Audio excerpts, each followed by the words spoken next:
Salam guys, routine dialysis naman si Habi today. Kaya maaga na nga kaming nakapag-ready para makapunta na ng ospital. Medyo hindi nga maganda ang morning ni Habi today. Medyo masakit kasi yung tiyan niya at nahihirapan siyang dumumi. At sa mga nagtatanong nga pala kung bakit nagda-dialysis si Habi, na-diagnose kasi si Habi ng stage 5 CKD last November 2022. Chronic kidney disease or end-stage renal failure. Yun po ay dahil sa hindi na po nagpo-fully function yung mga kidneys niya. Although karamihan sa mga dialysis patients ay hindi na nakakaihi, si Habi naman ay nakakaihi pa rin hanggang ngayon. Ang functions kasi ng mga kidneys natin ay sinasala yung mga toxic sa loob ng katawan. So kapag hindi ito gumagana ng maayos ay maiipon lahat ng mga toxin sa loob ng katawan at maaaring kumalat ito sa lahat ng bahagi ng katawan. At ang pinakamasama pag umabot sa utak kasi maaaring ikamamatay ng pasyente. Alam nyo ba guys na sobrang struggle namin nung unang taon na nagkasakit si Habi? Dahil mahigit isang taon masasabi ko talaga na parang nasa ospital na kami nakatira. Mahaba na yung 3 araw guys na nasa labas kami, tapos pasok na naman sa loob. Sobrang dami naming pinagdaanan, nasubok talaga kami ng mga pangyayari. At alhamdulillah, eto nga kami ngayon nagpakatatag at pinili nga naming lumaban na magkasama. So sa mga katulad ko nga ng sitwasyon dyan, magpakatatag po kayo palagi. Habaan nyo lang po ang inyong pasensya at pag-uunawa. And of course, wag na wag po tayong makalimot na manalangin. Nakarating na nga kami dito sa ospital at nagpark na nga si Habi dito sa likod ng unit. At nagtimbang na rin pagkapasok sa loob. May dry weight kasing ibinibigay ang doktor every patient. So kung ilang kilo yung nadagdag doon, yun yung equivalent kung ilang liters ang exceed na fluid sa katawan. Ayan nga at inihahanda ko na ang mga kailangang ihanda para pagdating ng nurse ay magtutusok na lang nang sa gayon mapabilis din ang pagsalang ni Habi. Kinuhanan ko na nga rin ng BP si Habi before isalang. 163/100 nga pala yung BP niya dito. Ilang sandali pa nga ay lumapit na nga itong nurse na tutusok sa pistula ni Habi. Alam nyo ba guys, nung mga unang araw na tinutusok yung fistula ni Habi, na parang pati ako nararamdaman ko yung sakit at awang-awa ako sa kanya. Pero sabi ni Habi, habang tumatagal raw ay hindi na nararamdaman yung sakit. I mean, hindi na masyadong masakit compare nung una. Sobrang tolerable naman daw at madaling mawala. Eto at after ilang minutes na nakasalang si Habi ay nag-prepare na nga rin ako ng pang-almusal namin. May binibigay naman dito sa ospital na free coffee or tea. Kaso nga sobrang tamis, hindi naiinom ni Habi. Kaya minabuti na lang namin na magdala galing sa bahay every session. At ito namang pagkain ay binibili nga lang namin. Kasi kapag ganito na maaga yung session ni Habi, hindi niya na ako pinapaluto ng pangbaon namin. Kumain na nga rin kami dyan at nagkwekwentuhan habang kumakain. Sabi nga ni Habi na medyo masakit pa daw yung tiyan niya. Parang ini-slice daw sa loob. Sabi ko naman pagdating ng bahay mamaya ay lalagyan ko ng ointment. Pagkatapos ng kumain ay ito si Habi pa-relax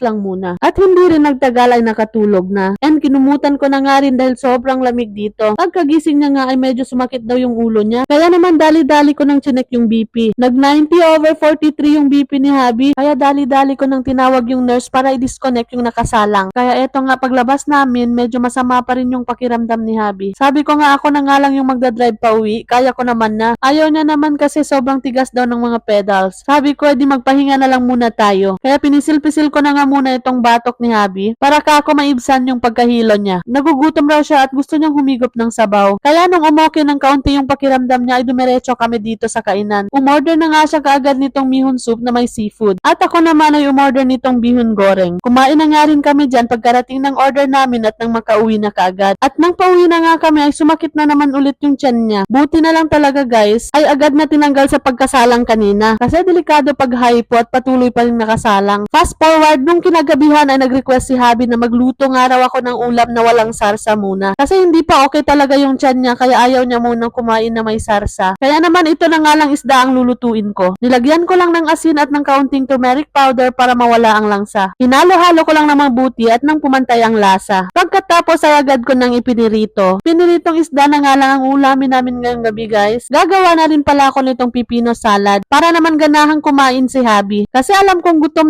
na talaga si Habi. Paano ba naman kasi pagkarating namin ng bahay kanina ay isinukan niya lahat ng kinain niya. Kaya naman nilagyan ko kaagad ng ointment yung tiyan niya at hinaplos-haplos hanggang sa nakatulog siya. At alhamdulillah at pagkagising niya nga at okay ng pakiramdam niya at nawala na nga yung sakit ng tiyan niya. At eto nga at nag-request na nga siya ng ulam na walang sarsa kasi gutom na gutom siya at gusto niyang kumain. At pagkaluto nga ng ulam ay agad na ako naghain para makakain na kami ni Habi. Pagkatapos ay tinawag ko na nga rin si Habi sa kwarto at nang makakain na. Okay na nga raw yung tiyan niya guys. At talaga namang gutom na gutom siya kasi normally ko konti lang talaga ang kinakain niya. But this time medyo parami-rami na nga ang kain. Sobrang thankful niya pa nga kasi gumawa ako ng salad na pipino. Sobrang paborito niya kasi yan guys, kaya naparami ang kain niya. So, kain tayo guys! And that's all for today. Thank you for watching. See you on my next vlog.